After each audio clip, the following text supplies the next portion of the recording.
So how does a renovation loan work? Excellent question. So the question is, how does a renovation loan work? So this is how a renovation loan works, and write this down and follow along.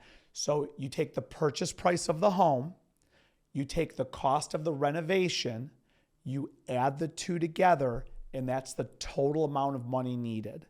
The down payment works off of that dollar figure. So let me just do some quick math.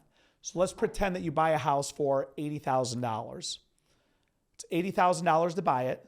It's $20,000 to renovate it. That adds up to $100,000. $100,000 is the total amount. Let's pretend you're going FHA and you're putting down 3.5%. So you put down 3.5% of $100,000. I give you one single loan of $96,500.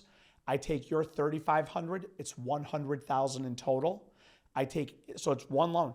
I take 80 of the total, pay off the seller. The remaining funds I hold until the work is done. We then cut the checks. The monthly payments begin on one single loan. So that's, Jasmine, how a renovation loan works, and that's the basics of it.